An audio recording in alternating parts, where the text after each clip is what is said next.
Journey continue.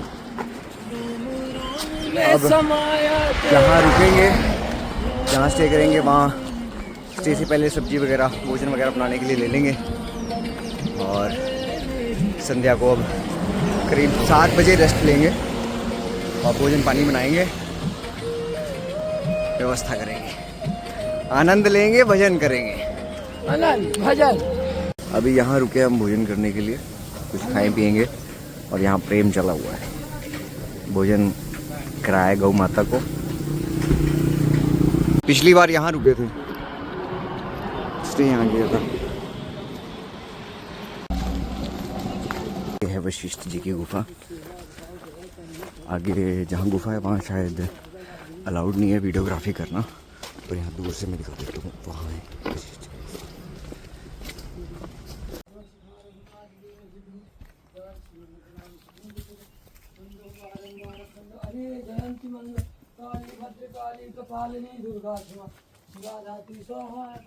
अरे गुरु, यहाँ तो धन भी चढ़ा है।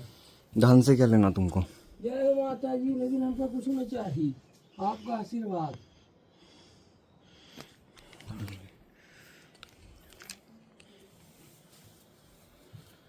देवी प्रपन्नार्ति हरे प्रसीद प्रसीद मातर जगतो खिलस्य प्रसीद विश्वेश्वरी पाय विश्वम तुम्हेश्वरी देवी चराचरस्य। ऋषि वशिष्ठ माता देखो, ये अरुंधति। वाह क्या बात है। ऋषि वशिष्ठ माता अरुंधति।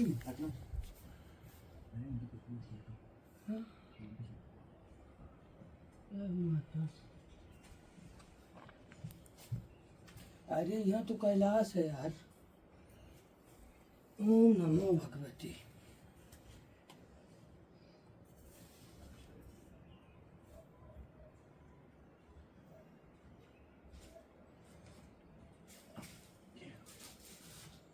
हाँ पंचिक सौभाग्य है भाई, बहुते कहा थी ना।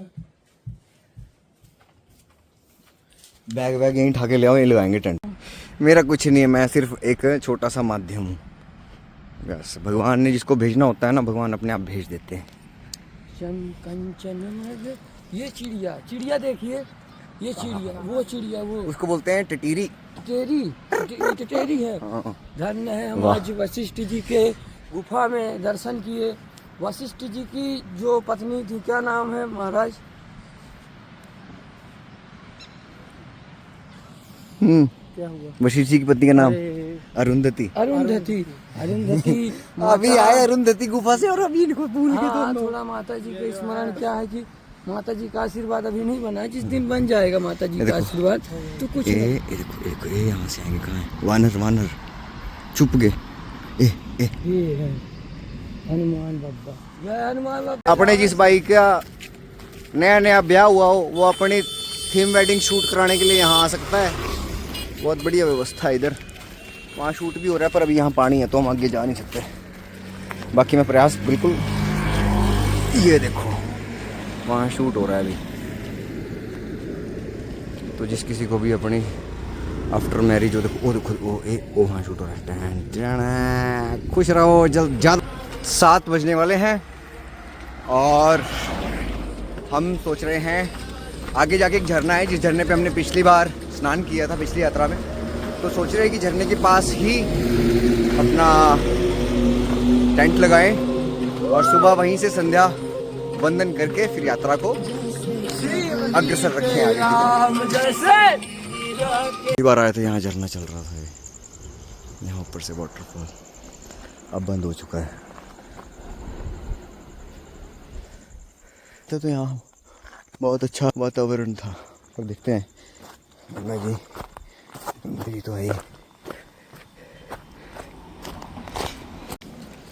सो यहाँ अभी हमने टेंट लगाया है और बिल्कुल गंगा जी के सामने सुबह आपको यहाँ का व्यू दिखाएंगे।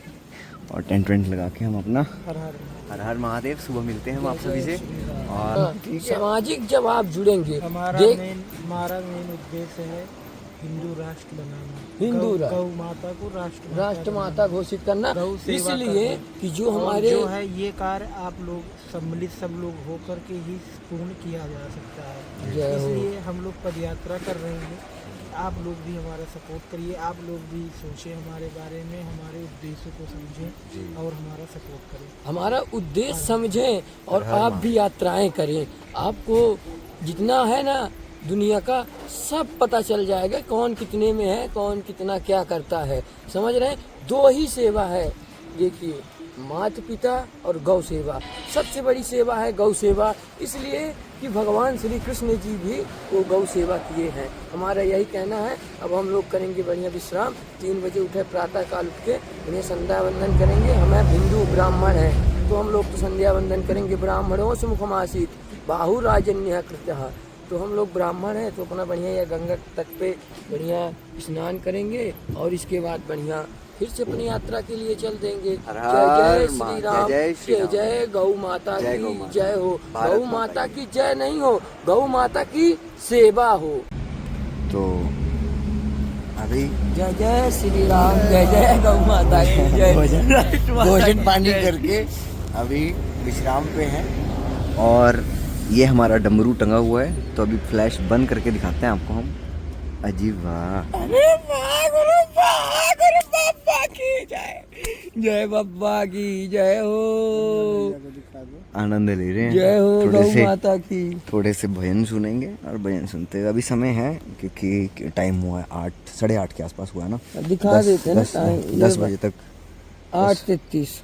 10 बजे तक सोएंगे और ये बहुत आनंद दे रहा है। आनंद तो बहुत तेरा गुरु है, इस तरह तो मिला ही नहीं मौका यार, जीवन में कभी नहीं देखे भाई। हमारी Z+ सिक्योरिटी दिखेंगे, ये मतलब संजोग की बात है, ठीक है। ये देखिए,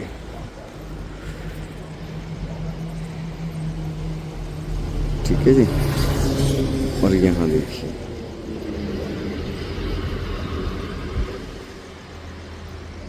भैरव भी हैं और नंदी महाराज भी हैं। भैरव बाबा,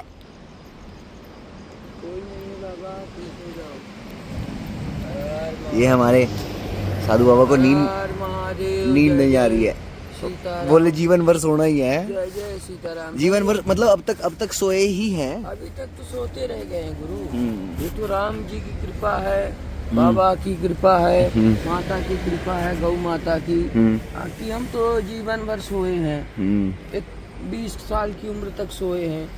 आज हम पहले जब जाग जाते हिंदू राष्ट्र के लिए तो हम पहले यात्रा करना चालू कर देते, लेकिन धन है हमारे। अरे नहीं, जो हमारे गुरुजी हैं कि क्या है कि वक्त है कम, लंबी मंजिल, तेज कदम चलना पड़ेगा। तो वक्त बहुत कम है और लंबी मंजिल है, तो हमको कदम तेज बढ़ाना पड़ेगा, तभी जीवन सार्थक है, तभी हमारा राष्ट्र गौ भक्त बन सकते हैं। हाँ, और हमको तो अभी नींद नहीं आई। हमारे बाबा बैठे हैं, काल भैरव महाराज जी बैठे हैं। अरे तो मेरा मानना मतलब ये कि यात्राएं मैंने पहले भी की, पर जो यही मेरी यात्रा है, इस यात्रा का बहुत अलग अनुभव है। जो मेरी सबसे पहली यात्रा थी महात्मा जी के साथ, वो भी मेरी बहुत अद्भुत यात्रा रही है, जिसमें हमारे साथ भैरव चले, एकांत रास्तों पे भैरव हमारे साथ सोए हैं।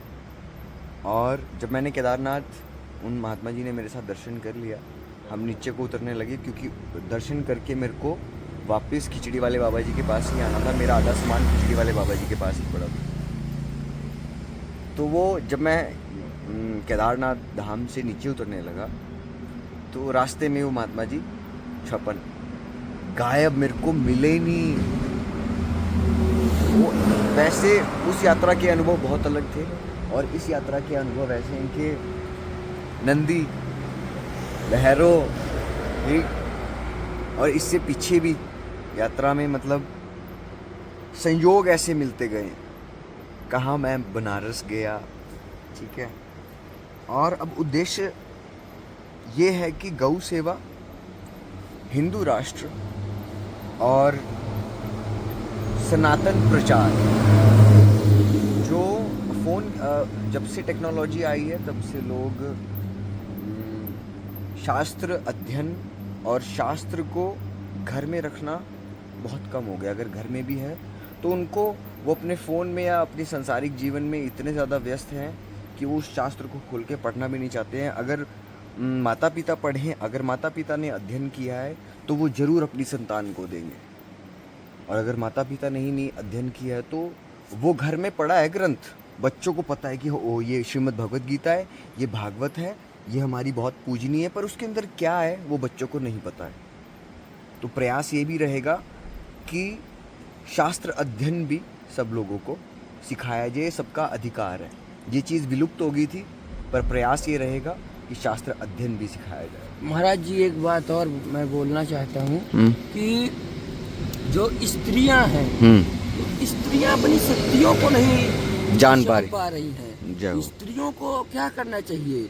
स्त्रियों को दुर्गा सप्तशती का पाठ करें, अपने धर्म के लिए, अपने सनातन धर्म के लिए, अपने राष्ट्र के लिए ये सब करें, ये सब जागे। किसी लिए तो वक्त है कम, लंबी मंजिल और तेज कदम चलना होगा। पहली बात तो आप अपने जो बालक पैदा हुआ हो, जन्म दिया हो, तो उसको आप पहले क्या कीजिए, 5, 6, 7 साल के हुआ बालक, उसको आप जनेऊ संस्कार कराइए।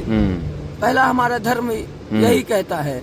और इसके बाद आपका क्या कराइए कि त्रिकाल संध्या उसको कराइए ब्राह्मण को। उसके पास जब ब्राह्मणत्व तो आ जाएगा तो वो सब जान जाएगा कि मेरा धर्म क्या है, मेरे को क्या करना है, मैं कैसा हूँ, मेरे को कैसे होना है, ये सब उसको सब पता हो जाएगा। और एक सुझाव और, हाँ, कि जिस भी व्यक्ति के नई संतान पैदा हुई हो, उस संतान के हाथ से जरूर 5-10 वृक्ष जरूर लगवाएं।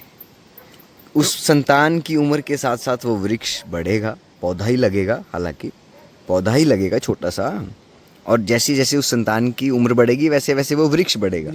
पर एक समय के बाद जब वो संतान पूरी अपने युवा अवस्था में होगी, और जब वो युवा अवस्था में वो संतान उस वृक्ष के पास जाएगी, तो उस वृक्ष के साथ संसारिक लोगों के साथ उसका ऐसा संबंध नहीं होगा, पर जो उसका संबंध उस वृक्ष के साथ होगा ना, है ना, वृक्ष प्रकृति में जी रहे हैं।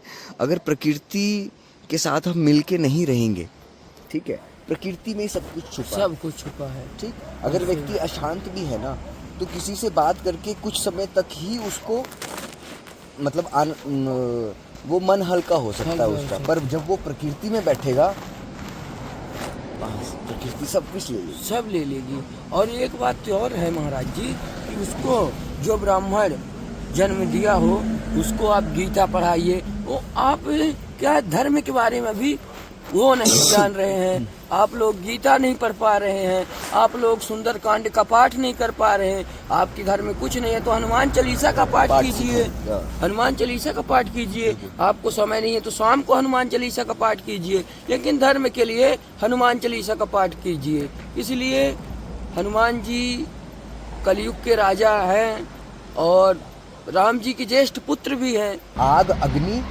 भारत के हर एक हिंदू में चाहिए। और वो आएगी कैसे? वो आएगी 5 साल की उम्र में जनेऊ धारण से, हाँ, शास्त्र अध्ययन से, जनेऊ धारण और शास्त्र अध्ययन, हाँ, और गीता जी का पाठ जी। जिस लड़के से आने लगेगा वो उस दिन विश्व गुरु भारत